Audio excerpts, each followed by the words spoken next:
principio, unigénito de Dios, el misterio de tu gloria, revelado en tu amor. Cuán hermoso su nombre es, cuán hermoso su nombre es. El nombre de Jesús, mi Rey. Cuán hermoso su nombre es, nada se iguala a él. Cuán hermoso su nombre es, no hay otro nombre.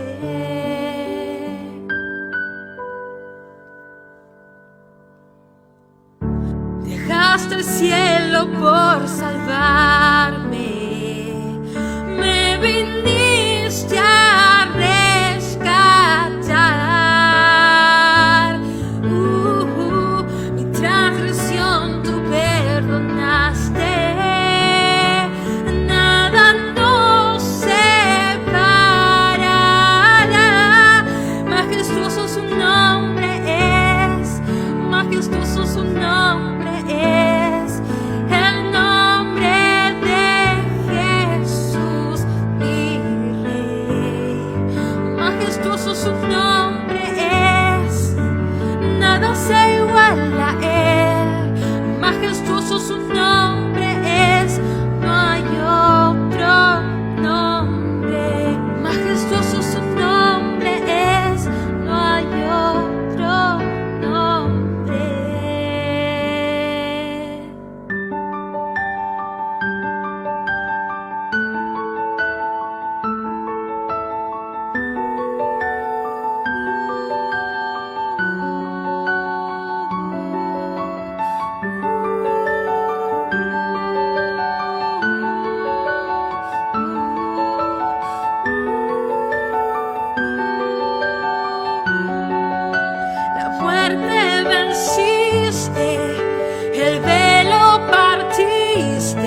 Muy bendecida noche, hermanos. Ahí donde estés, te pido que inclines tu cabeza. Vamos a lanzar una oración para que el Señor nos esté bendiciendo hoy con su palabra. Padre, en el nombre de Jesús, bendícenos, Padre, con tu palabra. Habla directamente a nuestro corazón, Señor. Es tanto lo que necesitamos escucharte. Es tanto lo que necesitamos ser guiados. Corren tiempos difíciles, Padre. Tú lo sabes. Tú lo sabes todo. Y es por eso que hoy venimos ante ti, quebrantados, dolidos, en tiempos difíciles, para pedirte, para rogarte, para suplicarte que nos hables. Necesitamos mucho, Señor, mucho de tu palabra. Cada día más necesitamos fortalecernos de tu palabra, alimentarnos con tu palabra, ser cambiados a través de tu palabra. Siembra, Señor, en los corazones de tu iglesia tu palabra.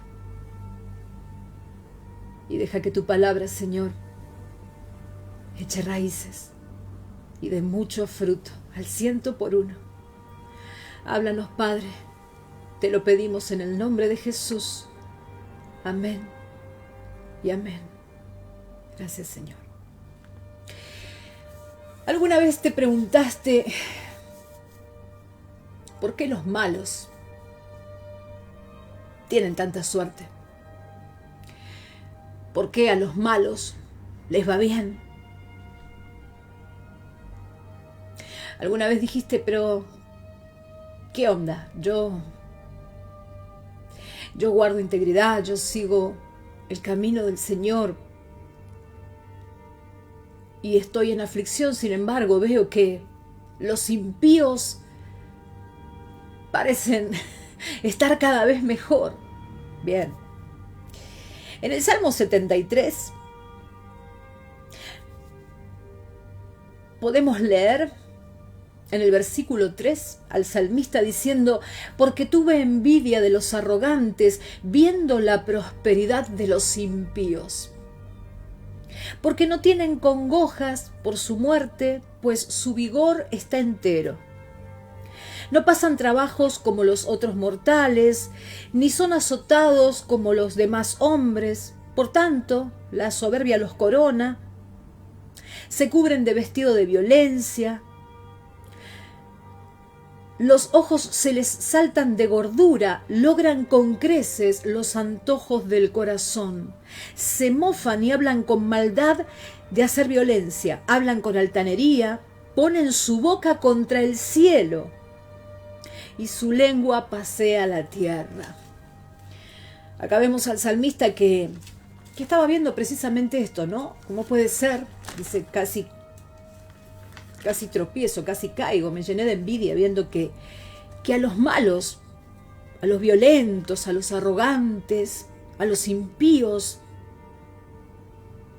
¿qué pasa? Todos les va bien. Y el versículo que fundamenta el estudio bíblico que hoy vamos a estar viendo, el Señor me lo dio en Job 21:24. Hablando de los malvados, de los impíos, Job, en un momento de mucha desesperación, entre tantas cosas más que dice, Job dice: sus vasijas estarán llenas de leche y sus huesos serán regados de tuétano. ¿Sí? El tuétano es la médula de los huesos, ¿sí? Es lo que va provocando, ¿sí?, que el hueso sea vigoroso, sea fuerte. Job dice: los malos siempre tienen las vasijas llenas de leche, tienen abundancia, pareciera que tienen siempre abundancia, incluso que sus huesos están vigorosos. Pero bien, vayamos ahora al comienzo, ¿sí? Hoy vamos a estudiar la palabra en Job. Es un libro, para mi punto de vista, muy complicado.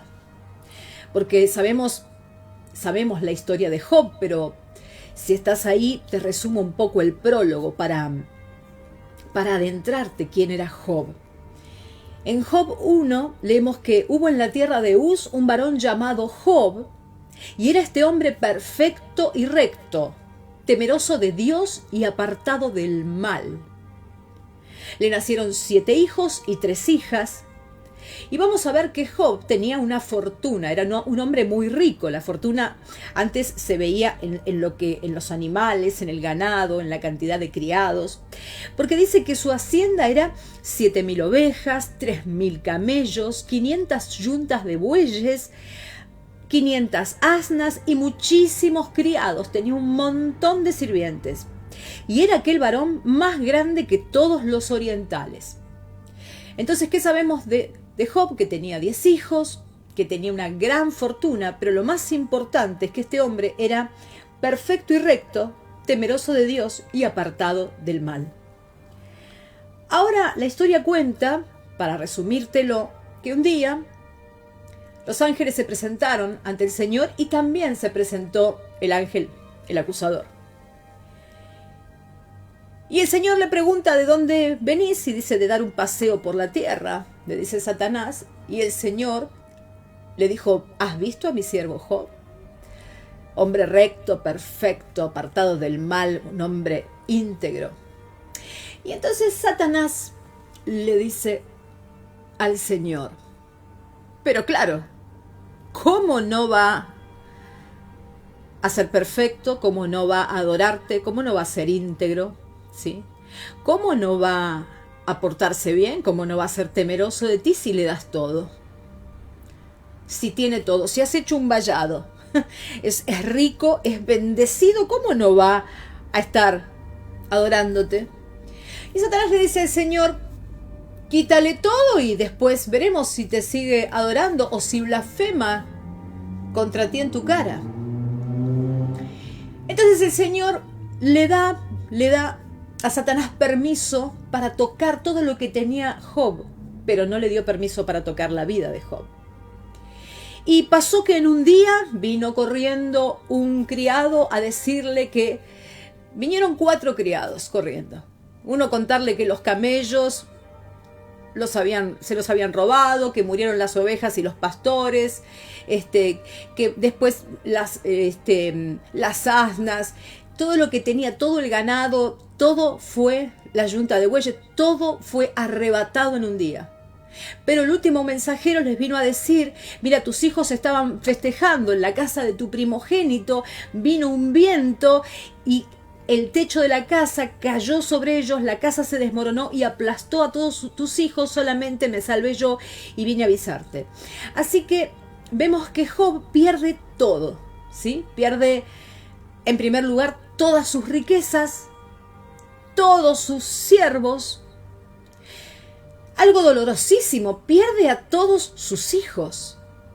Sus hijos mueren aplastados. Y si seguimos viendo también, la esposa se transforma en una persona, como él le dice, una mujer fatua, porque también lo va a estar condenando. Ahora bien, cuenta la historia que Satanás volvió a venir ante la presencia de Dios y el Señor le dijo, porque quiero decirte algo, a pesar de todo lo que le había pasado a Job, a pesar de haber perdido todo, sus hijos, terrible golpe, a pesar de haber perdido toda su riqueza, Job nunca se enojó con Dios. Job dijo, desnudo vine al mundo y desnudo me voy a ir. El Señor me dio y el Señor quitó. Bendito sea el nombre del Señor. Y ahora Satanás vuelve a venir a la presencia de Dios y Dios le dice, ¿has visto a mi siervo Job? Íntegro, perfecto, apartado del mal. ¿Viste qué clase de hombre? Y Satanás le dice, eso es porque no tocaste su salud. porque solamente permitiste que yo tocara sus bienes. Permíteme que yo me meta con su vida, dice, y el hombre dará todo lo que tiene por su vida. Y le dice Satanás, si yo toco su salud, si lo toco a él, vamos a ver si no blasfema contra ti. Y Job termina padeciendo, como dice la Biblia, una sarna maligna desde la planta de los pies hasta la coronilla de la cabeza. Y se sentaba sobre cenizas mientras la mujer, que ya sentía aborrecimiento por él, le dijo, maldice a tu Dios y muérete. Él, sentado sobre cenizas con un pedazo de piedra, se rascaba la sarna maligna. De ser un hombre rico, de ser un hombre feliz con su familia, lleno de hijos, lleno de siervos, de ser un hombre grande entre los hombres, de ser un hombre saludable, pasó a ser un hombre en absoluta calamidad y absoluta desgracia. Y todo esto te lo conté para meterte en lo que hoy vamos a estar estudiando. Los amigos de Job, cuando se enteran de la desgracia, ¿sí?, de que Job había perdido todo, se le habían muerto sus hijos y ahora estaba en un terrible estado de enfermedad, vienen a verlo, se ponen de acuerdo y vienen de diferentes direcciones, ¿sí? Y los primeros días los amigos se sientan alrededor de él. Las escrituras dicen que ni hablaban, se llenaron de ceniza, lo acompañaron en su dolor. Pero luego vamos a estar viendo que se inicia un diálogo. En el primer ciclo de diálogo, para los amigos de Job, Dios creó el universo con un sistema de recompensa y castigo. Recompensa para los justos, para los que hacen el bien, y castigo para los impíos. Entonces, de acuerdo a este sistema que Dios proporcionó al universo, de acuerdo a lo que estaba padeciendo Job, Job no podía ser ni íntegro ni justo. No podía ser buena persona, alguien que estaba padeciendo todo lo que él había padecido. ¿Por qué? Porque en el sistema de Dios los malos tienen que sufrir y los buenos tienen recompensa. Pero para Job no era consistente este sistema de recompensa a los buenos y castigo a los impíos. Y ahora entramos, que es lo que vamos hoy a escudriñar netamente, en el segundo ciclo del diálogo, ¿sí? En este segundo ciclo de diálogo vamos a ver que notamos que los amigos de Job van a ser incluso más duros, para con él, más duros, lo van a increpar, pero lo van a increpar mal. Tengamos en cuenta el momento malísimo que estaba viviendo Job. Tengamos en cuenta cómo podía estar este hombre emocionalmente, cómo podía estar este hombre que ya nada le quedaba y ni siquiera la salud lo acompañaba, sino una terrible enfermedad.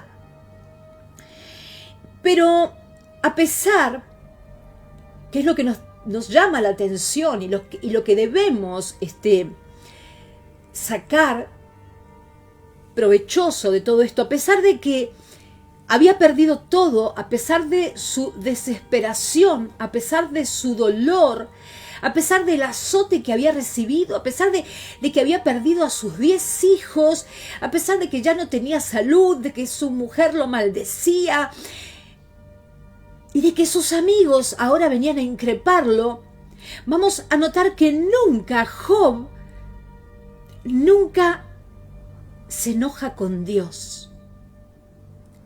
Nunca Job blasfema contra Dios. En el medio de todo su dolor, Job ni se le ocurre apartarse de Dios, vamos a ver que lo que realmente le preocupa es mantener su relación con Dios, restaurar su comunión con Dios, no perder a Dios. Antes quiero darte una descripción, ¿sí?, de los amigos de Job, que eran 3. Por un lado, Elifaz. Elifaz le habla a Job desde su experiencia. Elifaz es un amigo que le va a hablar desde lo vivido, ¿sí? Entonces, Elifaz lo que le plantea a Job es, mira, de acuerdo a lo que yo he visto en el mundo, de acuerdo a lo que he aprendido de la vida, esto es muy sencillo, Job. A los malos le va mal y a los buenos le va bien. Así que, ¿sabes qué? Si a vos te está yendo así, es porque vos sos malo, ¿sí? Por otra parte tenemos a Bildad. Bildad es el que cita la tradición, lo que los ancianos han enseñado, ¿sí? Y tenemos a Zofar. Zofar es el teólogo de sus amigos, es el que mira las acciones de Dios en el mundo, el que observa el accionar de Dios y el que le da los argumentos, ¿sí?, de por qué le ocurre a Job lo que le está ocurriendo. Bildad va a hablar ahora, lo vamos a leer, ¿sí? Es el que habla desde la tradición, desde lo enseñado por los ancianos, ¿sí? Y aunque Job esté molesto por todo lo que le ocurre, aunque esté desesperado, aunque le duela todo esto, Bildad le deja dicho que no puede cambiar lo que la tradición enseña. Lo vamos a ver en Job 18. Acá lo escuchamos a Bildad cuando le dice, busqué una traducción actual para que... En realidad es un poema hermoso, está escrito en forma de poema, Job, ¿no? Pero busqué una versión actual para que sea más sencillo. Bildad le dijo a Job, hablemos menos y pensemos más. Entonces podremos conversar. ¿Job cree que somos tontos? ¿Nos trata como si fuéramos animales? Bildad le está diciendo a Job, ¿vos te pensás que nosotros, tus amigos, somos tontos, que somos bestias, que no entendemos por qué te pasa a vos todo lo que te está pasando? Y sigue en el versículo 4 diciendo, tan enojado está, se refiere a Job, que él mismo se despedaza, pero eso no cambia nada. En otra versión dice que se arranca hasta los pelos de la desesperación, pero dice, eso no va a hacer que las piedras sean removidas, ¿sí? Ni que la tierra sea abandonada por tu causa. A ver, por más que chilles, ¿sí? Por más que te dé bronca, Job, todo lo que te pasa, no cambia nada. Tengamos en cuenta, ¿no? ¿Qué clase de amigos? Amigos, ponele, ¿no? Parecen enemigos. ¿Cuántas veces vemos personas o nos toca lidiar con personas que en momentos de dolor, en lugar de venir a traer consuelo, en lugar de venir a traer compañía, o ponerte el oído o un hombro, o algo bueno, aportar algo bueno, solo vienen a aportarte más dolor, ¿sí? Así que, lo que Bildad le está diciendo, por más que te pongas loquito, Job, por más que chilles y que patalees, ¿sabes qué? Lo que te está pasando a vos es por lo que enseñaron los ancianos, por lo que nosotros sabemos por tradición. A vos te están pasando todas estas cosas malas porque vos sos un mal tipo, ¿sí? Todo esto que te pasó, que perdiste tu fortuna, perdiste tus hijos y ahora estás enfermo, ¿sabes por qué es? Es porque sos un mal tipo, Job. ¿Vos pensás que porque te enojes las piedras se van a remover, el mundo va a dejar de ser mundo? No, lo que te pasa te lo mereces. Déjame recordarte lo que la tradición enseña, le está diciendo Bildad. Y acá Bildad sigue. Fíjate vos lo que Job tiene que escuchar. Bildad le dice, la vida de los malvados es como una lámpara que se apaga. Es como la luz de una casa que de pronto deja de alumbrar. Sus pasos van perdiendo fuerza, caen en sus propias trampas y allí se quedan atrapados. El miedo y el desastre los siguen por todas partes, no los dejan ni un momento.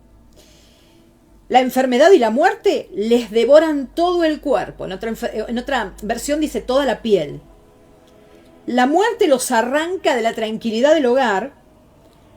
En su casa hay olor a azufre porque el fuego la consume. Los malvados son como un árbol al que se le secan las raíces y se le marchitan las ramas.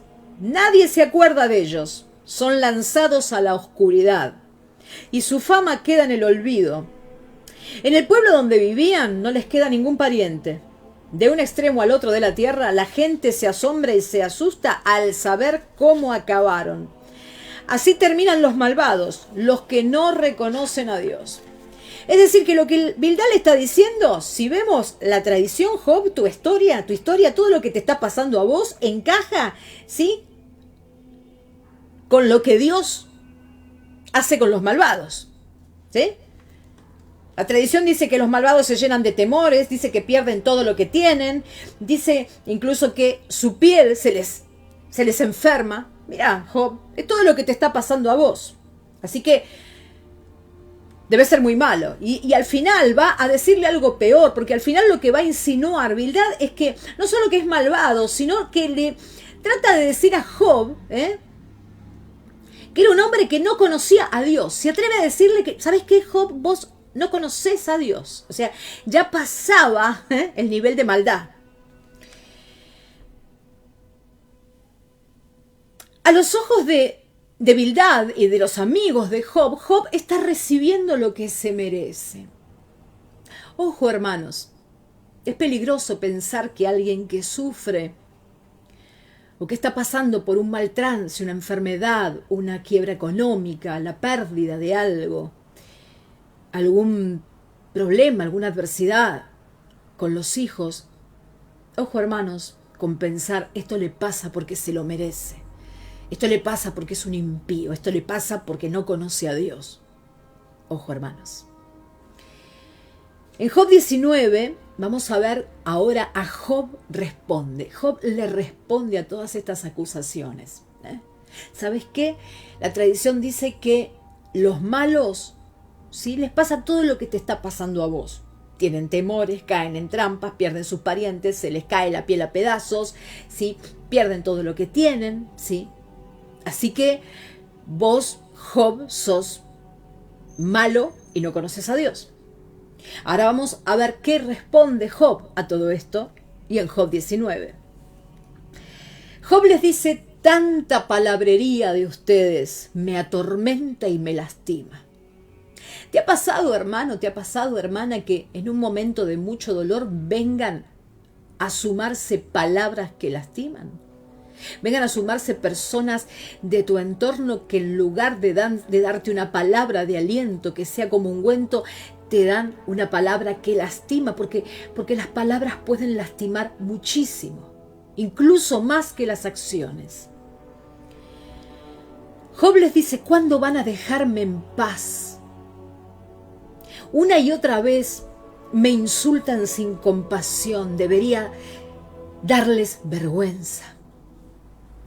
Aun cuando yo haya pecado, les dice Job, eso no les afecta. Lo que ustedes realmente quieren es sentirse mejores que yo.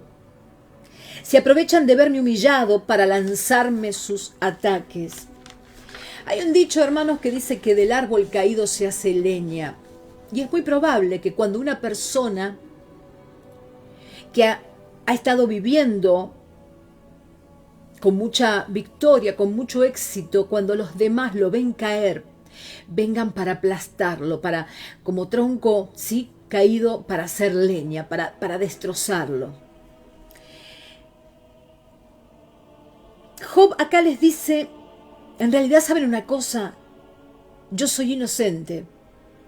Y es Dios quien ha tomado la decisión de causarme sufrimiento.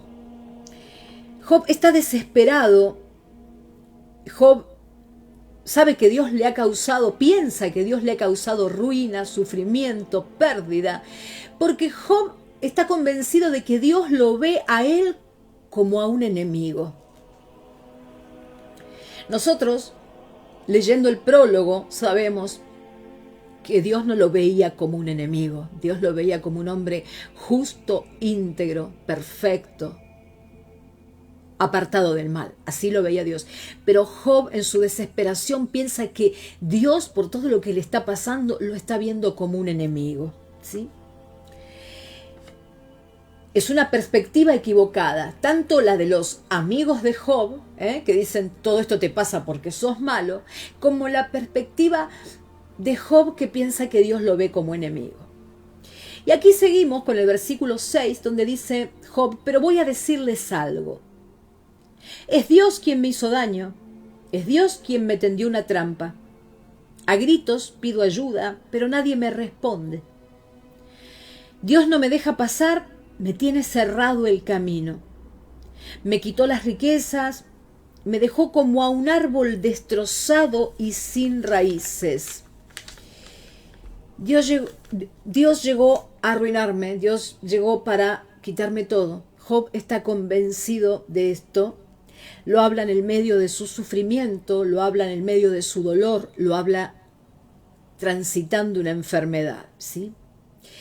Pero aún así notamos que él en ningún momento está peleado con Dios, sino que él dice: esto me lo mandó Dios. Dios me ve como un enemigo. Pero en ningún momento blasfema contra Dios, en ningún momento Job va a hablar mal de Dios, y tampoco en ningún momento Job deja de ser íntegro. Pero Job sí cree que hay un sistema de recompensa y castigo, sí cree que hay un sistema de recompensa para los justos y de castigo para el impío, pero sabe que el sistema, algo pasa, ¿sí? Algo pasa. ¿Cómo puede ser que él esté recibiendo esto? Entonces Job piensa: el Señor me está mandando todo esto porque el Señor me está tomando como un enemigo. Y Job sigue en el versículo 11, dice: tan grande es su enojo contra mí. Job piensa que el Señor está enojado con él, que me considera su enemigo, me ataca como un ejército, me tiene completamente rodeado. Dios ha hecho que me abandonen mis amigos y mis hermanos. Mientras yo te leo esto, quiero que vos vayas viendo todo lo que le pasaba a este hombre, al margen de todas las pérdidas y de toda la desgracia de su salud, ¿no? Dios ha hecho que me abandonen mis amigos y mis hermanos, también ha hecho que me olviden mis parientes y conocidos. Es como ese dicho, ¿no? Que en las riquezas, que en las fiestas están todos, ¿no? Pero cuando uno está en las malas, son pocos o ninguno, ¿no? De hecho, el Señor Jesucristo lo dejaron todos sus amigos, ¿no? Cuando lo vinieron a apresar, huyeron todos, como ratas. Y Job dice: los que antes comían en mi mesa, hoy me ven como a un extraño. Y esto también me recuerda a un Pedro, que antes le había dicho: Señor, daría mi vida por ti, y que lo negó 3 veces al Señor.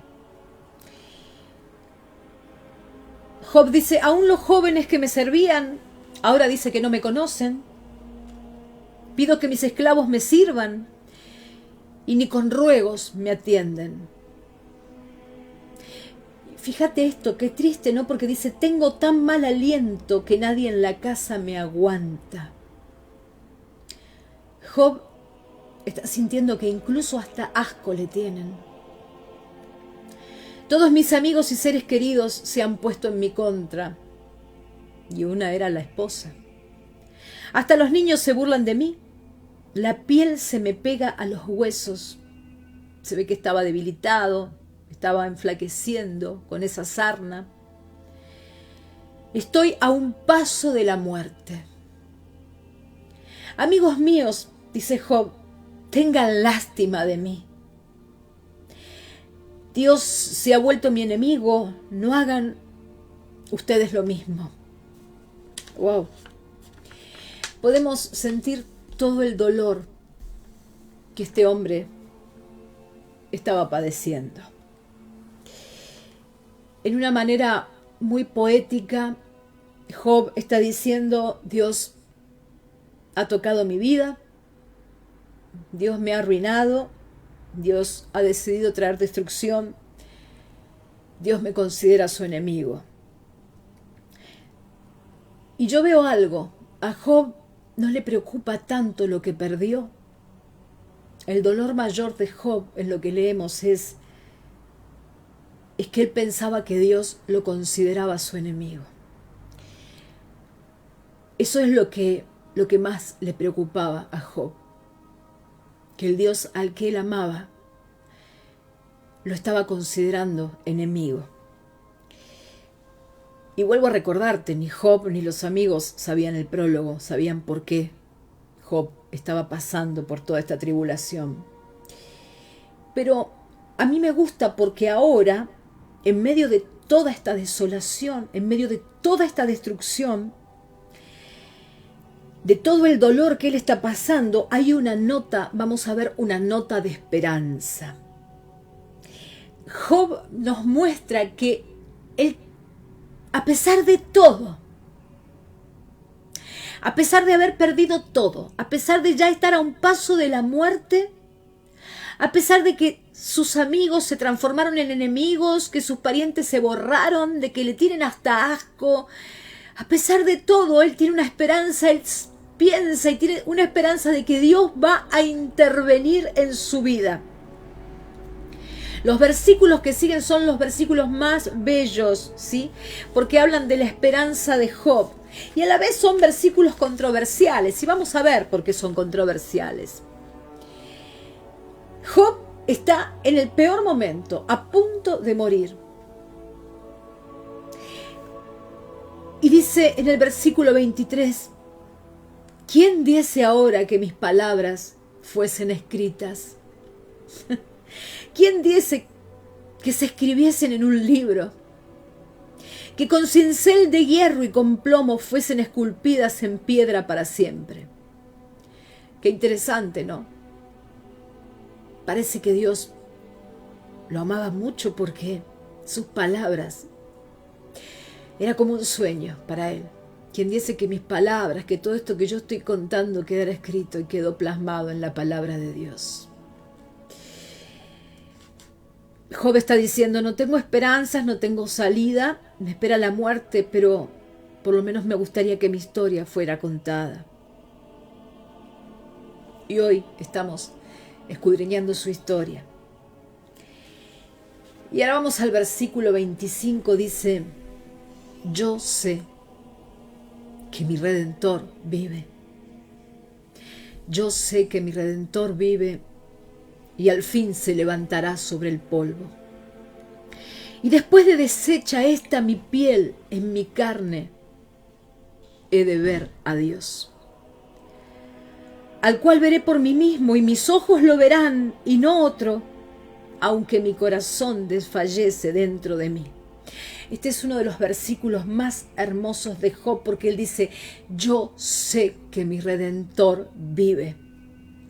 En el Antiguo Testamento el Redentor era el Goel, era el defensor legal de otro, ¿sí? Si alguien se había endeudado y quedaba como esclavo del acreedor, el Goel, el Redentor, era el que podía pagar, el que podía redimir para sacarlo de la esclavitud. También existían los Goel, que eran los redentores parientes, ¿sí? Cuando una mujer, por ejemplo, quedaba viuda, algún hermano del fallecido debía casarse con ella, ¿sí? Si el fallecido no había tenido hijos, tenía que tener descendencia. ¿Por qué? Porque las herencias, las tierras, las heredades estaban ligadas a los hombres. Entonces tenía que venir un pariente redentor, ¿sí? a redimir, ¿sí? La herencia, la tierra del fallecido, ¿sí? También por eso las viudas quedaban desamparadas y tenían que ser redimidas. También cuando alguien perdía tierras, el Redentor, ¿sí? Era el que podía recuperarlas, era el que podía pagar para recuperar. Y esto es lo que vimos hace poco en una prédica, en lo que estuvimos hablando de Ruth, cuando Ruth queda viuda, es redimida por Boaz, que era el pariente de su suegra Noemí. Entonces, Redentor es un Goel, es un defensor, es el que recupera lo que se ha perdido, es el que devuelve la dignidad que se ha perdido. Por eso, en el Antiguo Testamento muchas veces se lo menciona a Dios como el Redentor, el que podía redimir, el que te puede redimir de todo lo perdido, ¿sí? El que te puede redimir, el que te puede vindicar, ¿sí? En tu dignidad. Ahora, ¿dónde surge la controversia de cuando Job dice, yo sé que mi Redentor vive? En algunas versiones, como por ejemplo la Reina Valera, la palabra Redentor está con R mayúscula, en otras versiones la encontramos con R minúscula. Entonces, la controversia está en que algunos piensan que Job está hablando de su Redentor, de Dios, de que Dios vendrá a redimirlo, ¿sí? A reivindicarlo, y otros piensan que Job se está refiriendo a su pariente redentor, ¿sí? Con R minúscula, al Goel, al pariente que podía venir a redimirlo. Él ya estaba a punto de morir, ¿sí? Lo que sí nos importa es que cuando él dice, yo sé que mi Redentor vive, Job tiene una esperanza de que alguien va a venir al rescate de ese sufrimiento, de todo lo que él está padeciendo, para vindicar su dignidad, ¿sí? Para limpiarle la imagen de todas las acusaciones que él está recibiendo. Job, te pasa todo esto porque te lo mereces, porque sos muy malo. Si te pasa todo esto es porque sos muy malo. Y Job sabía quién era. Entonces, yo sé que mi Redentor vive y al fin se levantará sobre el polvo. El polvo también significa tierra y sepultura. Job dice, yo sé que mi Redentor vive y que cuando en el día de mi muerte va a venir y me va a reivindicar, ¿sí? Va a llegar a tiempo. Yo ya estoy a punto de morir, pero ahí él va a llegar. Aunque yo esté ahí para la sepultura, él va a llegar a reivindicarme. Entonces, ¿qué se supone que nos dice Job? Por un lado, está Job pensando en una resurrección. Yo sé que mi Redentor vive y que en la sepultura me va a reivindicar, me va a levantar de los muertos. Podría ser una posibilidad. Yo me voy a morir, pero yo sé que mi Redentor vive y yo voy a resucitar. El tema, que tenemos un problema. Es extraño que se esté refiriendo a esto porque en estos tiempos bíblicos la idea de la resurrección aún no estaba instalada. Se va a ir instalando después y sobre todo, como sabemos, en el Nuevo Testamento, ¿sí? Así que no son tiempos, en estos tiempos en los de Job se consideraba que las personas cuando fallecían se iban al lugar de los muertos, al Hades, ¿sí? Que era el lugar de los muertos. Así que ¿estará pensando entonces Job cuando dice yo sé que mi Redentor vive? Que va a venir ahí al momento en que yo esté casi en la sepultura, en una intervención divina a último momento. ¿Será que Job tiene una esperanza de que Dios va a actuar aunque sea a último momento, que el Señor no lo va a dejar, que la mano del Señor va a venir a rescatarlo? ¿Será que Job se está refiriendo a eso? Job sabe que se va a morir, pero tiene la esperanza. Él conoce a Dios y tiene la esperanza de que a último momento el Señor ya no lo va a ver como enemigo y el Señor va a venir por su rescate, ¿sí? Esa era la esperanza de Job. Porque aún en el medio de todo su dolor, de toda su aflicción y toda su pérdida, hay personas que porque, no sé, se quedan sin dinero ya blasfeman contra Dios. Hay personas que porque atraviesan una enfermedad ya Dios no quiere saber nada más de Dios. Hay personas que cuando viene el día malo se pelean automáticamente con Dios. Job, a ver, yo creo que no hay más aflicción, mayor aflicción que la que vemos en este hombre. Por supuesto que no estamos teniendo en cuenta en este caso el dolor que el Señor Jesucristo, lo que hizo el Señor Jesucristo por nosotros, ¿no? Pero acá, viéndolo como desde el punto de vista humano, Job fue un hombre lleno de aflicción, lleno de aflicción. No obstante, en el medio de la aflicción él decide no se va a pelear con Dios, no va a dejar de ser íntegro, no va a soltarse de la mano de Dios, ¿sí? Sino que él tiene una esperanza y la esperanza es que el Señor, aunque sea a punto de morir, ahí va a venir el Señor. ¡Wow! Y veamos lo que sigue diciendo, porque dice en el versículo 26, y después de deshecha esta mi piel, en mi carne he de ver a Dios. Aunque se me esté deshaciendo la piel con esta sarna maligna, aunque quede en carne viva, yo sé que aunque sea en carne viva, yo voy a ver a Dios. ¡Wow! Y dice, al cual veré por mí mismo y mis ojos lo verán y no otro. Aunque mi corazón desfallece dentro de mí. Ese día, está diciendo Job, cuando mi Redentor aparezca antes de morir yo, porque la palabra otro es también la palabra extranjero, ¿sí? El Señor ya no me va a ver como extranjero, ya no voy a ser su enemigo, no me va a ver extraño. El Señor, antes de que yo muera, el Señor va a restaurar esa comunión que no sé por qué el Señor me ve como enemigo, pero yo sé que Él va a venir, aunque yo esté en carne viva, lo voy a ver, ¿sí? Y el Señor va a permitirme restaurar la relación con Él. No está pensando en los hijos que se le murieron, no está pensando en el ganado que perdió, ¿sí? ¿Cuántas personas, porque les va mal económicamente, comienzan a blasfemar contra Dios, o ya no quieren saber nada más de las cosas de Dios, o me voy a buscar una iglesia como Dios, otra iglesia como si Dios fuera un amuleto de la suerte? Job, con todo lo que le estaba pasando, lo único que ansiaba era restaurar su relación con Dios, no perder su comunión con Dios. Quería recuperar el favor de Dios, recuperar que el Señor lo viera íntegro, que el Señor lo viera digno nuevamente. Y en el versículo 28, leemos en el lenguaje actual, ustedes, le dice a los amigos, solo piensan en perseguirme, pues creen que soy culpable, pero tengan mucho cuidado. Dios es el juez de todos nosotros. Cuando Él los juzgue, los castigará con la muerte. Acá Job les dice, ustedes dicen que Dios castiga a los malos. Y ustedes me están echando todas las culpas, todo lo que me pasa es porque soy malo. Entonces ustedes agárrense, ¿sí? Agárrense porque si ustedes me ven así a mí, agárrense cuando Dios los juzgue a ustedes. ¿Será que Job conocía a sus amigos, no? Y de hecho los estaba terminando de conocer ahora, en este momento de dolor, porque las personas que tenés alrededor se ven en el momento de dolor, en el momento en cuando no tenés nada. Ahí se ve las personas que realmente te aman, las personas que Dios las puso, ¿sí?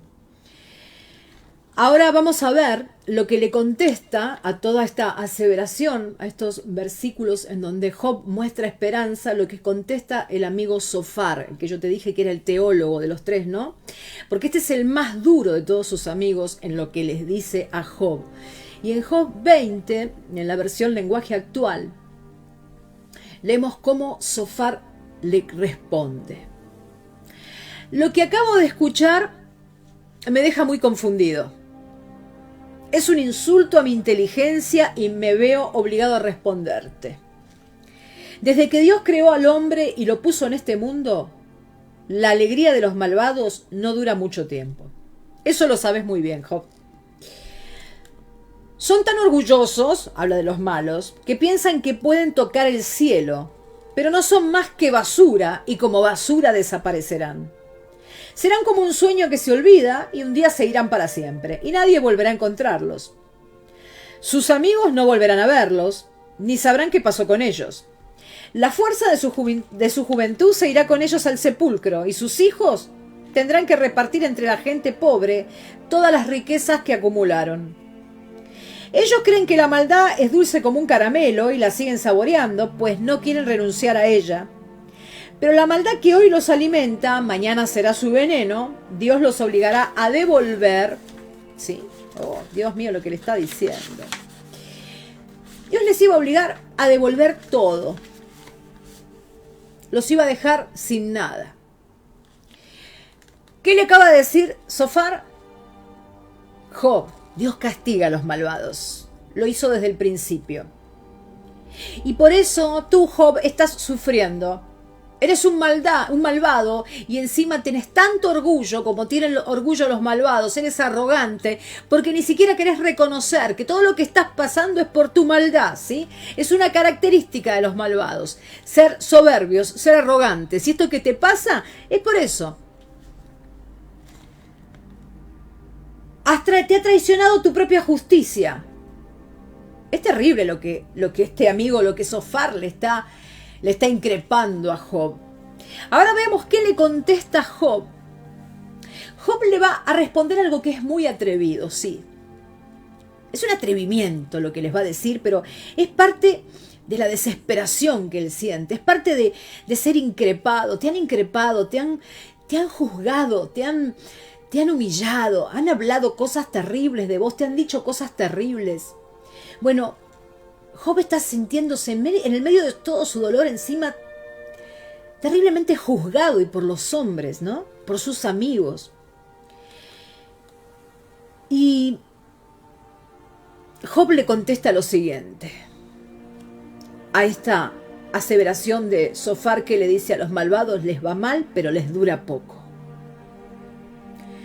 Job le respondió a Zofar, en Job 21, nueva traducción viviente: para mí sería un gran consuelo que me prestaran atención. Tengan paciencia mientras hablo. Job les dice: sería de consuelo para mí que ustedes me escuchen. Ténganme paciencia. Denme por lo menos el consuelo de escucharme. Y una vez que haya terminado, podrán reírse si quieren. Por lo menos déjenme, dice Job, que les hable. Y después, si quieren reírse, si quieren burlarse, si quieren hacer escarnio de mí, hagan lo que quieran. Pero por lo menos permítanme que yo les hable. Escúchenme. Si he perdido la paciencia es porque mi reclamo es contra Dios. Pónganme atención y quedarán asombrados. No entiendo por qué los malvados viven tanto y ganan tanto dinero, dice Job. Mientras más pienso en esto, más me asusto y me da escalofríos. Como Dios nunca los castiga, no tienen miedo de nada. Viven tranquilos en sus casas, viendo progresar a sus hijos y crecer a sus nietos. Sus toros y sus vacas tienen muchos terneros. Ninguno muere antes de tiempo. Sus niños corren y juegan como ovejas en un prado. Cantan y bailan alegres, al son de arpas, flautas y tambores. Durante toda su vida los malvados gozan de su gran bienestar y al final tienen una muerte tranquila. Se mantienen alejados de Dios porque no quieren obedecerlo. No creen estar obligados a respetar al Dios Todopoderoso, ni a dirigirle sus oraciones. Se creen dueños de su felicidad, pero yo no pienso como ellos. Nunca se ha visto que los malvados mueran antes de tiempo, nunca se ha visto que sobre ellos haya venido algún desastre, nunca Dios se ha enojado tanto como para hacerlos sufrir, nunca se ha visto que el viento se los lleve como a la paja. No me vengan con que el castigo va a ser solo para sus hijos.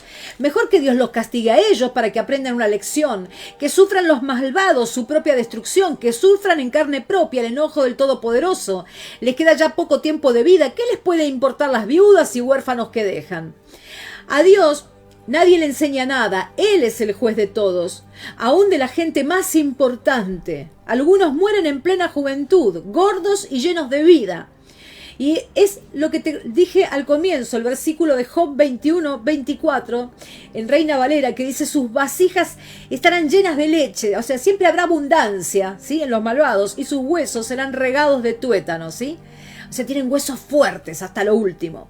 Dice: otros mueren amargados y sin haber disfrutado de nada. Pero unos y otros mueren en la tumba y en la tumba se llenan de gusanos. Me imagino lo que piensan. Ustedes quieren hacerme daño. De seguro se preguntan: ¿dónde quedaron los palacios que tenía este rico malvado? Job sabía cómo estaban pensando ellos. ¿Dónde quedaron todos los bienes de este? ¿Sí? Pregunten a los viajeros, presten atención a sus relatos. Los malvados siempre se libran del castigo de Dios, dice Job. Nunca nadie los reprende, nunca nadie les da su merecido. Cuando se mueren, mucha gente va al entierro. Luego hacen guardia en su tumba y la tierra les recibe con cariño. Y todavía esperan consolarme con sus palabras sin sentido. Es falso todo lo que han dicho. En síntesis, lo que Job les está diciendo es lo siguiente: el sistema, ¿sí?, recompensa para los justos, castigo para los impíos, está roto. Zofar, todo lo que estuviste diciendo es una mentira. Porque ¿sabés qué, Zofar? Hay muchos malvados. Vos me dijiste que los malvados mueren rápido, que sufren, que pierden sus riquezas, y es mentira. Es mentira, Zofar, porque yo he visto y veo muchos malvados a los que les va re bien, están llenos de éxito, tienen los huesos fuertes, la leche abunda en sus vasijas. Es mentira, sus niños crecen, su ganado no muere. Es mentira lo que estás diciendo, ¿sí? Incluso veo malvados que se van a la tumba felices. ¿Sabes qué? Veo malvados que juegan a la quiniela, ¿sí? Y ganan. Job está muy dolido, ¿sí? Porque estos amigos, en lugar de ayudarlo, lo están hundiendo, le están poniendo un pie encima, están cavándole la fosa, pareciera que ya lo quieren enterrar, ¿sí? Ahora Job pasó de decir, a Dios se le fue la mano, yo soy un simple mortal, a decir que el sistema está roto, el sistema no está funcionando. No veo recompensa para el justo y castigo para el impío. No lo veo, ¿sí? En síntesis, ¿saben una cosa? Tanto el malvado como el justo van a ir a la tumba y al final nos van a comer los gusanos, ¿sí? Y yo lo que veo es que a los malvados les va bien a pesar de toda su maldad y hay justos que ni siquiera, que llegan a la tumba con dolor y que ni siquiera pueden comer en los últimos momentos.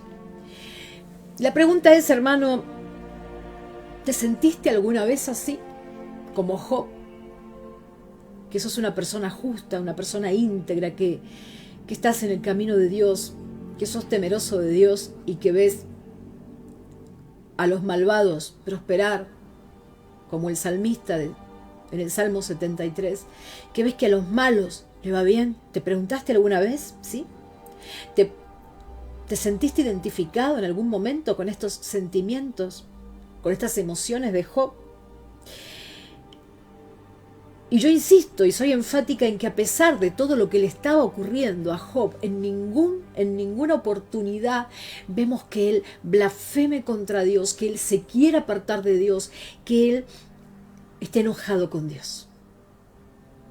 Porque lamentablemente vemos que muchas personas, cuando pasan por este tipo de situaciones, lo primero que hacen es pelearse con Dios. Me alejo de Dios. Vemos a un hombre que está tratando de conciliar tres ideas. Por un lado, un sistema justo, recompensa al justo, castigo al impío. Por otro lado, su integridad. Y está tratando de conciliar también con Dios, con un Dios justo. Yo podría pensar que Job hizo un cortocircuito en su cabeza. Si él creía en un Dios justo que recompensa al justo, pero él estaba viviendo situaciones que eran como castigo para malvados, pero él se sabía justo, no entendía por qué Dios lo estaba viendo como un enemigo. Eso era su perspectiva. Muchas veces nosotros vemos las cosas, por no decirte todas las veces, la mayoría de las veces, con esta perspectiva humana. Muy pocas veces podemos entrar en comunión con Dios para realmente, en momentos duros, para realmente ver la perspectiva de Dios. ¿Cuál es el problema con los amigos de Job? Una cosa es que un amigo te diga, los malvados sufrirán, y otra cosa es que te digan, todos los malvados sufren, todos los que sufren son malvados. Eso es lo que le estaban diciendo. Le estabas diciendo, vos estás sufriendo, Job, porque sos malo. Para los amigos de Job, cualquiera que sufría era una mala persona. Job ya no puede más, está en shock, sabe que le queda poco. Y está, por otra parte, con una esperanza, está cada vez más deseoso, más anhelante de que Dios le responda. Porque eso pasa cuando te mantienes firme en Dios a pesar de la circunstancia dolorosa. Hay un anhelo, una esperanza porque el Señor venga y te redima, porque el Señor venga como redentor, como Goel a tu vida a rescatarte. Job tiene una esperanza: yo sé que mi Redentor vive y al final se levantará sobre el polvo. Vamos a resumir entonces todo lo que leímos. Bildad, que le dice: el juicio de Dios sobre los malos es muy severo, y lo estamos viendo en todo lo que te está aconteciendo, Job. Eres malo y lo estás viviendo. Vemos a Job decir: yo sé que alguien va a intervenir, yo sé que mi Redentor vive, yo sé que me va a reivindicar aún a punto de la muerte, yo sé que Dios me va a restaurar, yo sé que Dios no me va a ver más como un extranjero, como un enemigo. Yo tengo un deseo, un anhelo. Y les digo más: ustedes piensan que yo estoy en aprietos, pero ustedes están en más aprietos que yo, porque ustedes piensan que saben cómo Dios piensa. Ustedes piensan que saben cómo soy yo, y ustedes están muy equivocados. Y tenemos al más duro de todos sus amigos, al teólogo de sus amigos, a Sofar, respondiendo: me ofende lo que estás diciendo, tú sabes cómo funciona este sistema, los malvados sufren y encima son orgullosos, y acá se te nota el orgullo en que no reconoces, Job, que sos un malvado, y todo lo que te está pasando es porque sos malo, porque no conoces a Dios. Job entonces no soporta más, ¿sí? Y es atrevido y les dice: ustedes son unos mentirosos, porque si ustedes miraran un poco alrededor se darían cuenta que los malos no sufren, porque los malos en el mundo prosperan, tienen hijos sanos, prosperan en lo económico, tienen mucho ganado, los chicos corretean, son felices, se van fuertes a la tumba, siempre hay leche en sus vasijas, sus huesos están fuertes. Es muy complejo este asunto. No se le pueden pedir cuentas a Dios. Si Dios no castiga consistentemente a los malvados, le dice Job, ¿no podríamos pensar también que el Señor no recompensa consistentemente a los justos? Qué lío que tenía Job en la cabeza. A los malos le va bien y encima viven muchos años. Y los justos muchas veces terminan en aflicción, con enfermedades. Y tanto malos como buenos van a la tumba para ser comidos por los gusanos. La pregunta, hermanos, es: ¿qué es lo que quiere Dios que vos veas en esto que leímos? ¿Qué es lo que quiere Dios que yo aprenda en esto que leímos? Por un lado, tener en cuenta que si bien algunas de las cosas que leímos son verdad, no todo es verdad, porque están habladas desde el punto de vista de los amigos de Job y de Job, ¿sí? No están habladas desde la perspectiva de Dios. Entonces, nosotros vemos acá que nosotros a veces nos hacemos una imagen de Dios, ¿sí?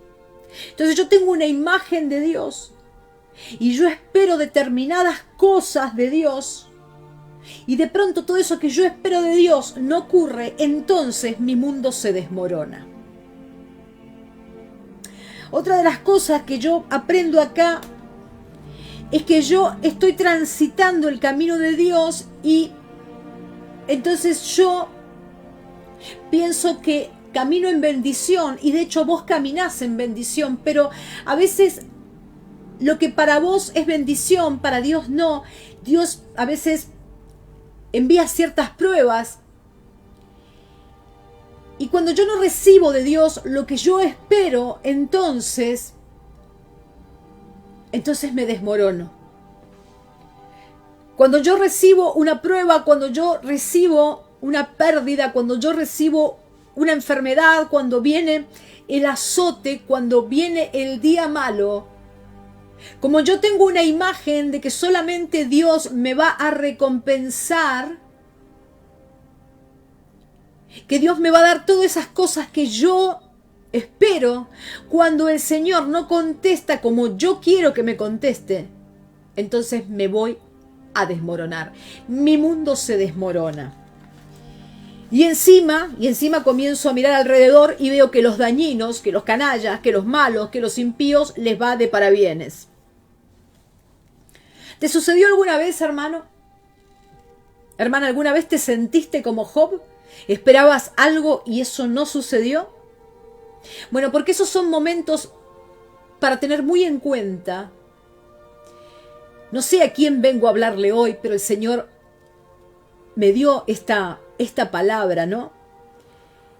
A tener mucho cuidado cuando viene la crisis de la fe, porque estos momentos lo que pueden traer, cuando pasan cosas que no éramos las que esperábamos de Dios, pueden venir crisis en la fe e incluso, como dice el apóstol Pablo, la fe puede naufragar.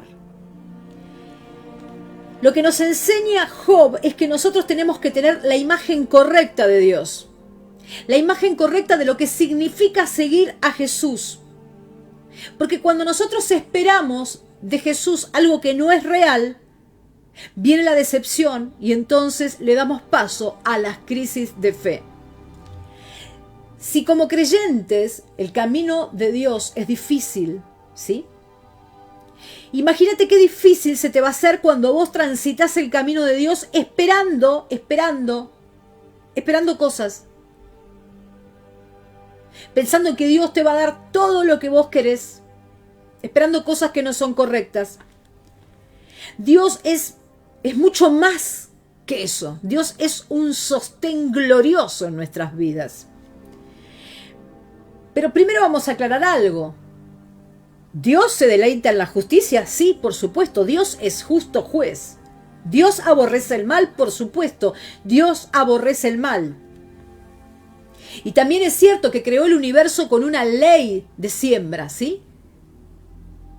Que uno lo que siembra va a cosechar, ¿sí? Hay una ley de la siembra y que lo que uno siembra lo va a cosechar y multiplicado. Eso es cierto, Dios es justo, Dios aborrece el mal y hay una ley de la siembra. Pero no debemos olvidarnos, hermanos, que nosotros vivimos en un mundo caído, en un mundo actual caído, en un mundo que está manejándose bajo el pecado.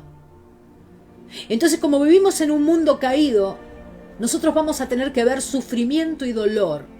Es un tema fuerte el que estoy tocando, pero el Señor quiere que lo hable a la iglesia. Las cosas, hermanos, no siempre van a salir como esperábamos, como nosotros creíamos que deberían ser. No siempre. Pero eso no puede ser un fundamento para que yo deje a Dios. Yo no puedo tener una imagen incorrecta de Dios. La primera conclusión que saco de todo esto que hemos escudriñado hoy, hermanos, es que yo no debo juzgar a las personas por las circunstancias que esas personas están pasando. No puedo elaborar juicios sobre alguien de acuerdo a las adversidades de su vida. Yo no puedo decir a fulanito le está pasando eso, le está pasando aquello, le embargaron la casa, perdió esto, tuvo un accidente porque es malo, porque se lo merece, porque Dios castiga a los malos. Yo no puedo, porque entonces yo me vuelvo como los amigos de Job, ¿sí? No saquemos conclusiones, no lo sabemos todo, no sabemos cómo acciona Dios, cómo piensa Dios. Necesitamos ser humildes, ser más humildes. No podemos estar catalogando a la gente de acuerdo a las adversidades que le pasen. Otra conclusión es que Dios es la fuente de toda justicia y que un día va a traer justicia y juicio total al mundo. Y que siempre, hermanos, siempre los malvados van a recibir lo que les corresponde. Siempre, siempre. Aunque pareciera que todo les va bien, ¿de qué le sirve al hombre, sí, ganarse el mundo si va a perder la vida? ¿Sí? Aunque pareciera que todo les va bien a los malvados, ¿sí? A los malvados, a los impíos, les espera un infierno.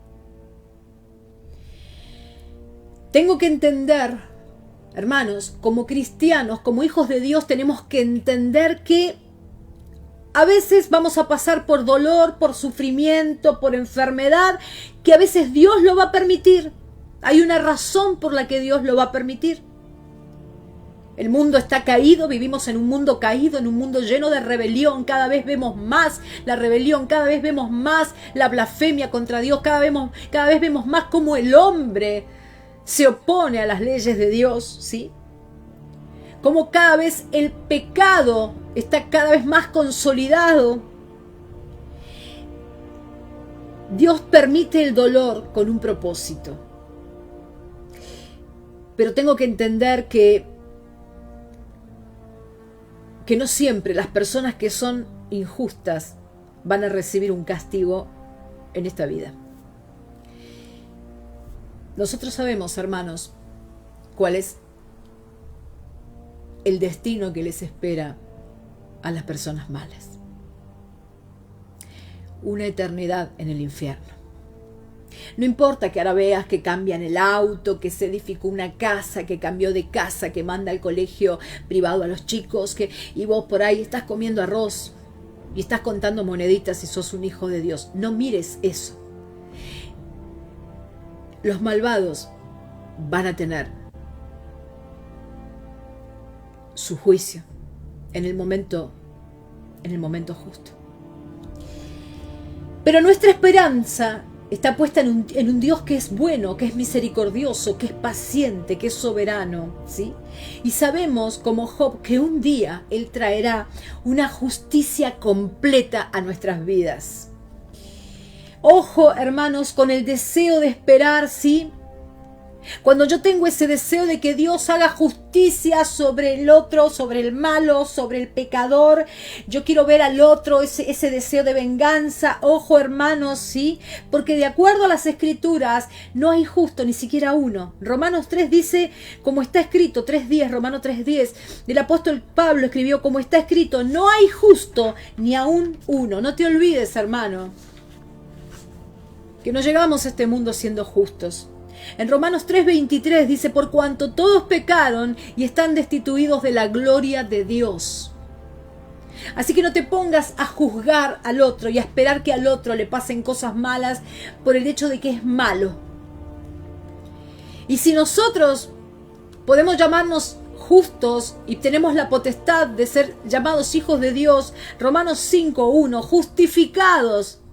Nosotros somos justos, ¿por qué? Porque somos justificados por la fe, ¿sí? Por medio de nuestro Señor Jesucristo. Por supuesto que si nos comparamos con otras personas, ¿sí?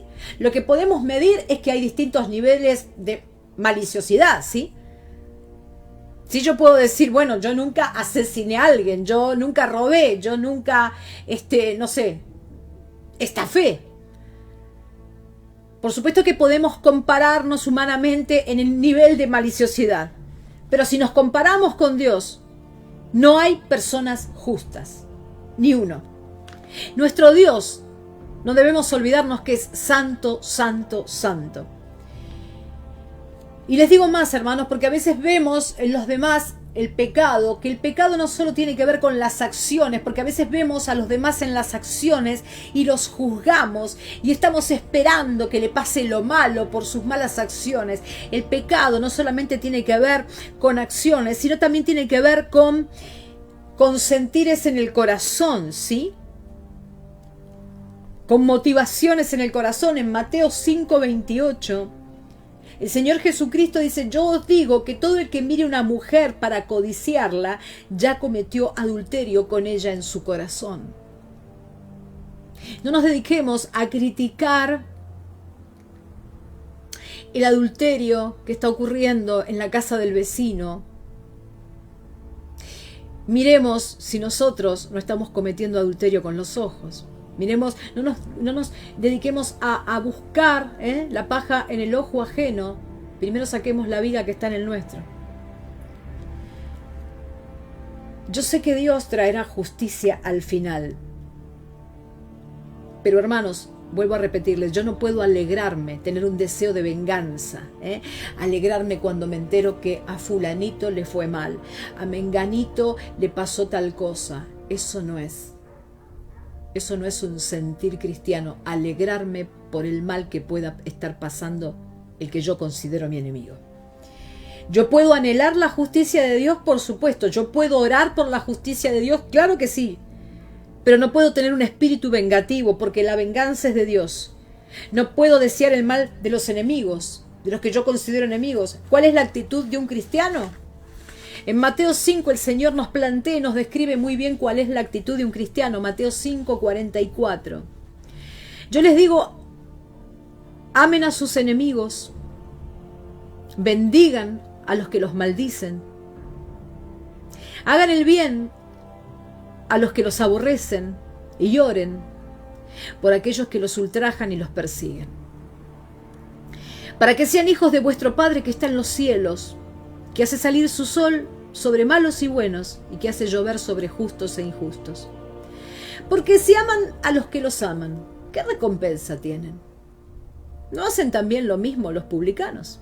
Si ustedes solamente aman a aquellos que a ustedes los aman, ¿cuál es la recompensa? ¿Qué meritorio tiene? Si los pecadores también aman a los que los aman. Y si saludan a vuestros hermanos solamente, ¿qué hacen de más? ¿No hacen también así los gentiles? Sed pues vosotros, dijo el Señor, perfectos como vuestro Padre que está en los cielos es perfecto. Amen a aquellos que los odian, bendigan a aquellos que los maldicen, perdonen, saluden, porque eso es su mérito, eso los vuelve agradable ante Dios. Como te dije recién, yo sí puedo orar para que el Señor haga justicia cuando el enemigo se levanta contra mí. Esa es nuestra esperanza, ¿no? Tenemos un Dios que es bueno y que es justo y que Él va a traer justicia, que Él va a redimirnos, que Él viene a nuestro rescate. Eso lo sabemos, por supuesto que eso lo sabemos. Pero Dios quiere trabajar en mi corazón también cuando yo veo el sufrimiento y el dolor. Reflexionemos un poco, hermanos, para darle un final a esto. ¿Qué significa ser cristiano? ¿Qué es ser un cristiano? Reflexionemos por qué seguimos a Jesús.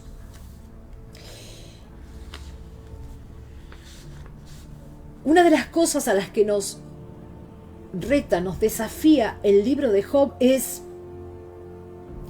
yo me mantengo en integridad y sigo a Dios porque Él es digno, o yo soy temeroso de Dios y lo sigo por los favores que espero de Dios, por las bendiciones que espero. Porque si yo no sigo a Dios porque es digno, sino que yo lo sigo porque es un Dios de favor, el problema va a radicar en cuando yo no recibo beneficio, cuando yo recibo algo diferente a lo que espero. Hermano, ¿es beneficioso? ¿Vale la pena seguir a Jesús? Claro que vale la pena. Pero ser cristiano no se trata solamente de evitar ir al infierno y de entrar al cielo y que me salga todo bien en la vida. Siendo hijo de Dios, yo voy a ir al cielo, tengo un lugar en el cielo, pero no significa que yo no voy a pasar por aflicción. El Salmo 34, versículo 19 dice que muchas son las aflicciones del justo. De hecho, ser cristiano nos habla de que muchas veces yo voy a pasar por dolor, pero también dice que de todas esas aflicciones el Señor me va a librar.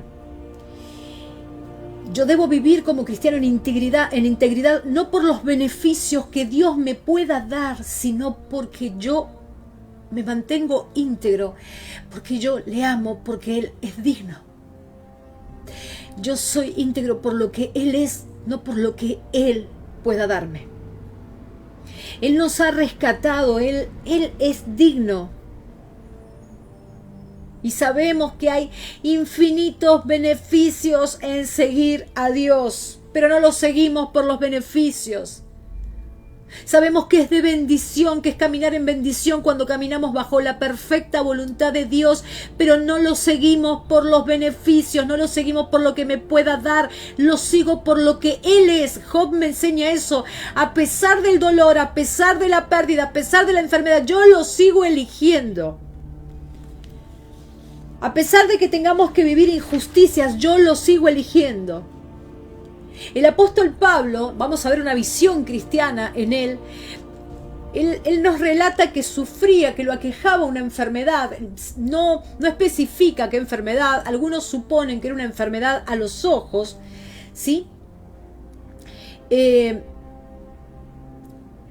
vamos a ver cómo reacciona, ¿no? Porque, a ver, Job estaba desesperado, ¿sí?, con todo lo que le estaba pasando, pero Job no sabía lo que hoy nosotros sabemos. No sabía de Jesús, ¿sí?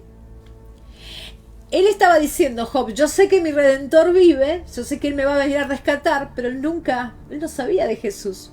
Nosotros sí sabemos, ¿sí?, que la muerte no es el final, que Él resucitó y nosotros también vamos a resucitar con Él. Y ahora vamos a ver el apóstol Pablo con esta enfermedad que lo aquejaba, ¿sí? ¿Sí? Y dice en el versículo 8, 2 de Corintios 12:8, que por esta enfermedad, que suponemos que puede ser a los ojos, dice que él, respecto a esa enfermedad, 3 veces he rogado al Señor que lo quite de mí. 3 veces le pedí al Señor, dice Pablo, que quite de mí esta enfermedad. Y me ha dicho, bástate mi gracia, porque mi poder se perfecciona en la debilidad. Por tanto, de buena gana me gloriaré más bien en mis debilidades, para que repose sobre mí el poder de Cristo. Por lo cual, por amor a Cristo, me gozo en las debilidades, en afrentas, en necesidades, en persecuciones, en angustias. Esto es todo lo que pasaba a Pablo, un hombre íntegro, recto, en el camino de Dios. Porque cuando soy débil, entonces soy fuerte. El Señor le dice, yo no te voy a quitar la enfermedad, Pablo. Entonces Pablo lo que aprende es a que la gracia de Dios es suficiente para soportar incluso la enfermedad. Que la gracia de Dios, a pesar de todas las afrentas, del daño, de las persecuciones y de todo lo que él pasa, es lo suficiente para fortalecerlo. Dios estaba permitiendo todo esto en la vida de Pablo para mostrarle su poder y para fortalecerlo. De ningún modo esto habla de insensibilidad hacia lo que un hermano pueda estar sufriendo. La realidad, hermanos, es que sí, sufriremos. La pregunta es, ¿sigues a Jesús a pesar de que te tenga que tocar sufrir? ¿Vas a seguir a Jesús a pesar de que no hay una promesa que nos diga a los cristianos no van a sufrir? Pablo, el apóstol, nos muestra que Dios es digno de toda confianza, porque cuando vemos todo lo que soportó Pablo, todos los sufrimientos que pasó Pablo, ¿sí?, estamos viendo un hombre fortalecido en su confianza en Dios. Ser cristianos, hermanos, no significa que yo no voy a pasar por dolor, no significa que yo no voy a pasar por pérdidas, no voy a pasar por enfermedad, no. Ser cristiano significa que yo lo sigo por lo que Él es y que yo tengo mi confianza puesta en Él, que Él es mi Redentor. Nosotros tenemos la certeza, sí, de que nuestro Redentor vive, de que Él nos ama, que dio su vida por nosotros y que llegará un día, hermanos, Apocalipsis 21:4, llegará un día, dice mi Biblia, que Él les secará todas lágrimas de los ojos y no habrá más muerte, ni tristeza, ni llanto, ni dolor. Todas esas cosas ya no existirán más. Esa es nuestra esperanza. Habrá un día en que Él secará todas nuestras lágrimas. Habrá un día en que ya no habrá más muerte, ya no hay tristeza, ya no hay dolor. Y la muerte no es nuestro fin. Aquí vemos a un Pedro hablándole a cristianos que sufrían, eran esclavos en el Imperio Romano, eran maltratados. Y Pedro les escribe en 1 de Pedro 2, 18, ustedes, los que son esclavos, deben someterse a sus amos con todo respeto. Hagan lo que ellos les ordenan, no solo si son bondadosos y razonables, sino también si son crueles. Pues Dios se complace cuando ustedes, siendo conscientes de su voluntad, sufren con paciencia cuando reciben un trato injusto. Es obvio que no hay mérito en ser pacientes si a uno lo golpean por haber actuado mal, pero si sufren por hacer el bien y lo soportan con paciencia, escuchan, si sufren por hacer el bien, si sufren por ser hijos de Dios, si sufren por ser íntegros, si sufren por Jesús y lo soportan con paciencia, Dios se agrada de ustedes. Pues Dios, escuchen esto, hermanos, Dios nos llamó ¿a qué? A hacer lo bueno, aunque eso significa que tengan que sufrir. Aquí no dice Dios nos llama a hacer lo bueno para que no suframos, para que no nos enfermemos, para que no tengamos pérdidas económicas, para que siempre nos sobreabunde, para que siempre estemos pum para arriba. No. Nos llamó a hacer lo bueno, aunque eso signifique que tengamos que sufrir, tal como Cristo sufrió por ustedes. Él es su ejemplo y deben seguir sus pasos. Y acá Pedro nos enumera algunos pasos en la vida de nuestro Señor. Dice, Él nunca pecó y jamás engañó a nadie. No respondía cuando lo insultaban, ni amenazaba con vengarse cuando sufría. ¿Respondes mal cuando te insultan? ¿Amenazás con vengarte? No es lo que Jesús hizo. Dejaba su causa en manos de Dios, quien siempre juzga con justicia.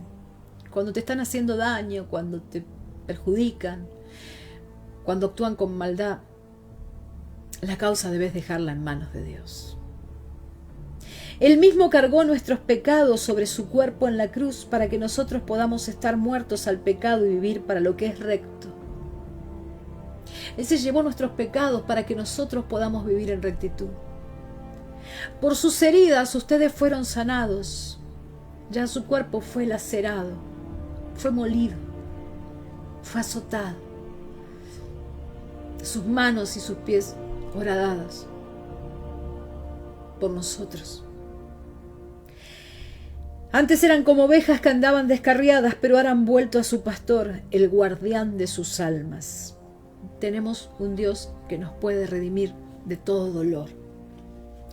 Quizás, hermanos, no tengamos todas las respuestas, pero sí sabemos que tenemos un Dios suficiente para satisfacer todas nuestras necesidades, aún en el dolor, aún en el sufrimiento, aún en la enfermedad.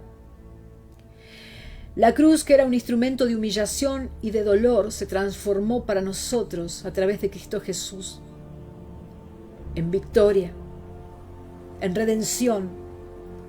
Y la resurrección es lo más importante, porque el apóstol Pablo dijo que vana es mi fe, vana sería mi predicación si no hubiese el Señor Jesucristo resucitado. 1 Corintios 15, 54 dice, y cuando esto corruptible se haya vestido de incorrupción, y esto mortal se haya vestido de inmortalidad.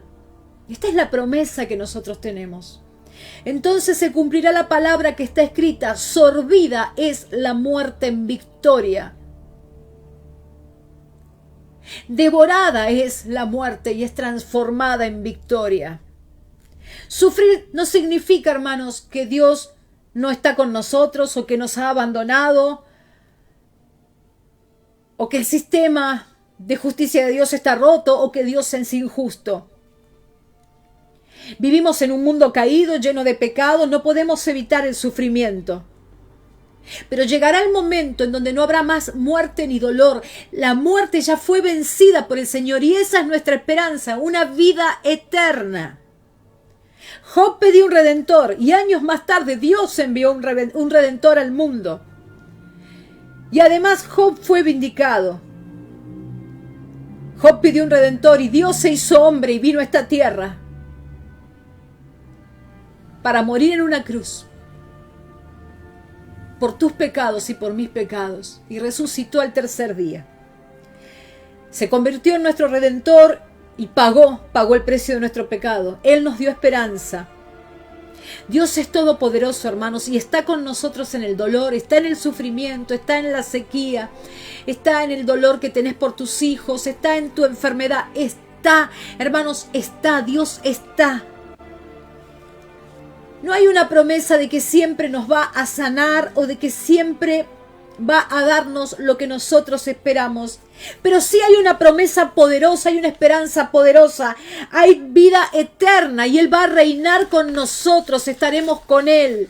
Y además tenemos que entender Romanos 8:28, cómo piensa Dios, y sabemos que a los que aman a Dios, todas las cosas les ayudan a bien. Si no conoces a Jesús, si hoy estás escuchando, te invito a que conozcas a Jesús.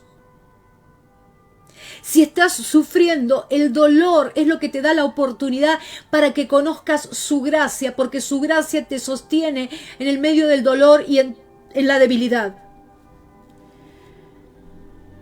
Nosotros tenemos que recordar que Él pasó dolor por nosotros. Aunque haya dolor, hermanos, Él está con nosotros hasta el fin para sostenernos, para fortalecernos, para animarnos. Por supuesto que Él tiene el poder de quitar tus problemas, el poder de sanarte. Pero nosotros no podemos seguirlo a Él para que nos dé eso que queremos. Nosotros tenemos que seguir a Jesús por lo que Él es. Porque cuando enfrentemos un problema, si las cosas no salen como nosotros esperamos, se nos va a desmoronar el mundo. Ya Él hizo todo por nosotros. Él ya pagó el precio. Ya tenemos vida eterna por Él. Fuimos redimidos. Si no conoces a Jesús, si nunca escuchaste hablar de Él, hoy te invito a que lo conozcas. Él te puede dar una vida nueva, Él puede limpiarte de todos tus pecados, Él puede sellarte con su Santo Espíritu, puede darte vida eterna. Este es el llamado de Dios, Juan 3:16, porque de tal manera amó Dios al mundo que ha dado a su Hijo unigénito para que todo aquel que en Él crea no se pierda, mas tenga vida eterna.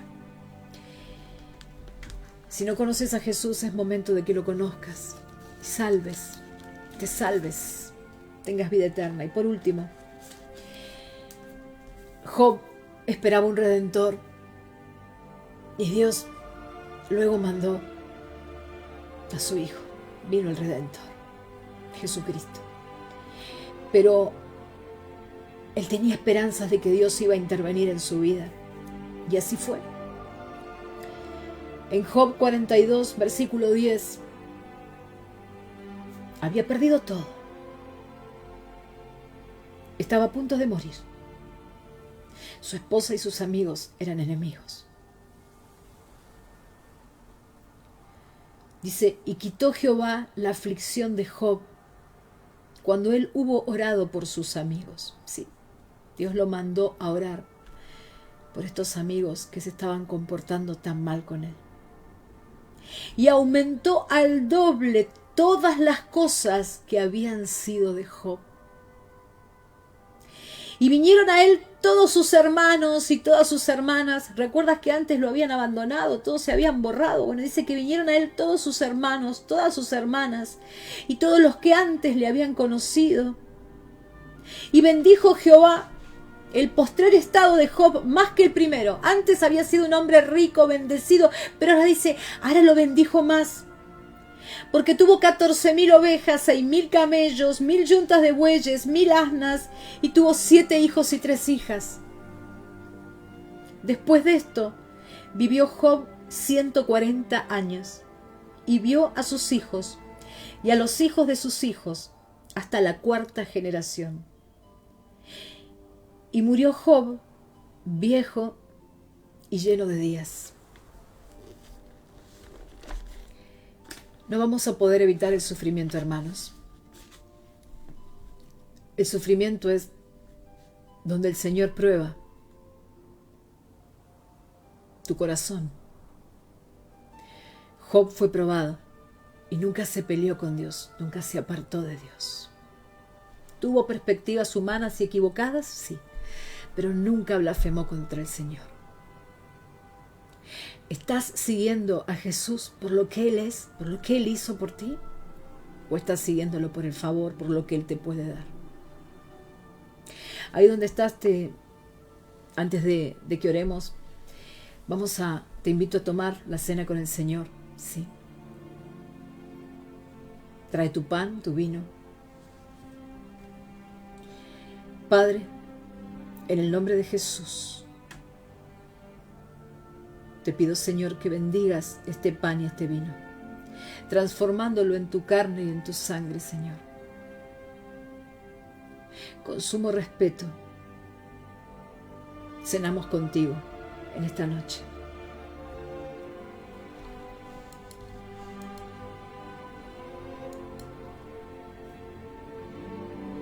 Tomamos la Santa Cena juntos.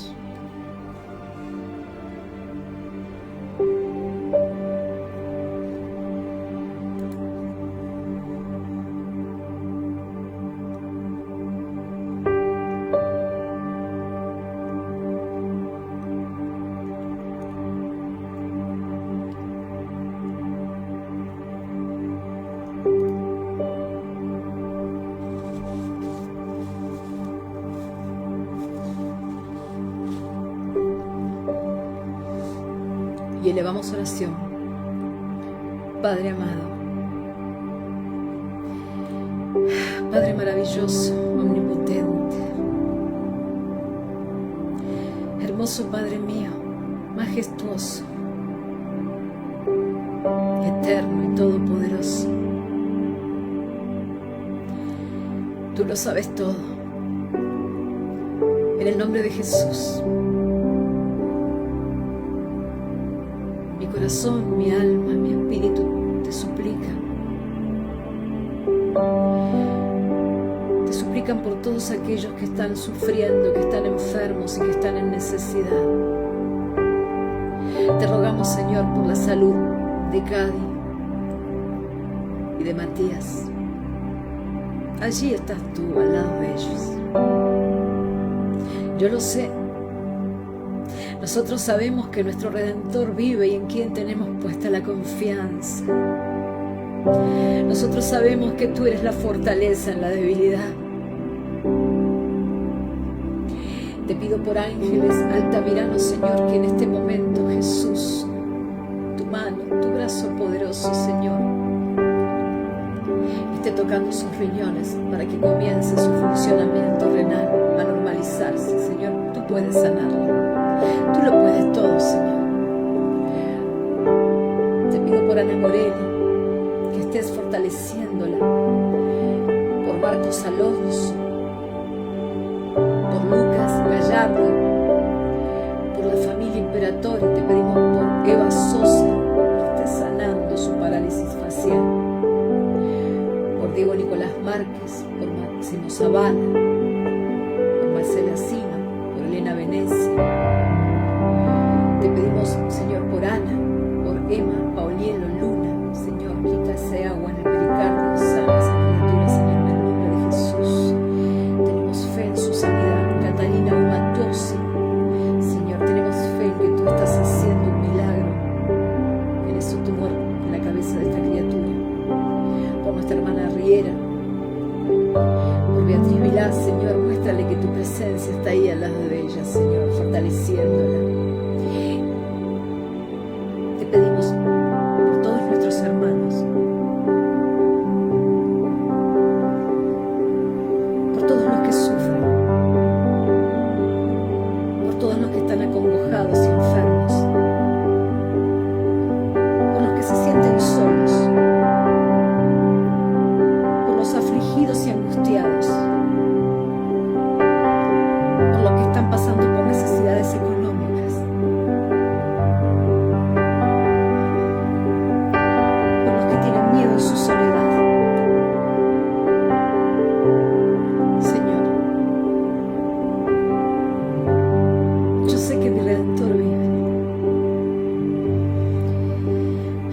sé en quién está puesta mi confianza.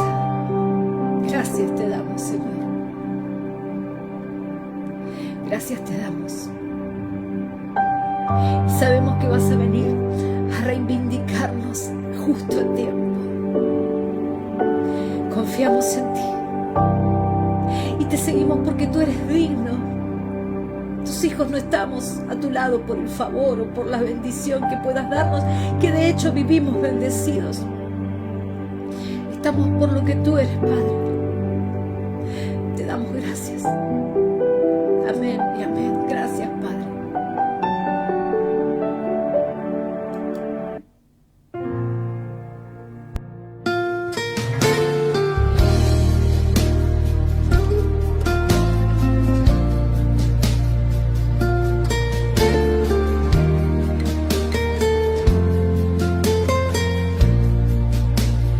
Desde el principio, cuando te necesité, desde el momento cuando la mirada alcé, desde ese día cuando sola me encontraba,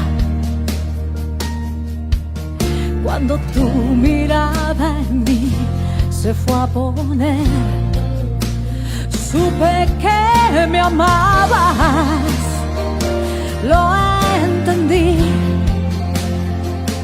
Supe que buscabas más de mí, que mucho tiempo me esperaste y no llegué. Supe que me amabas, aunque huí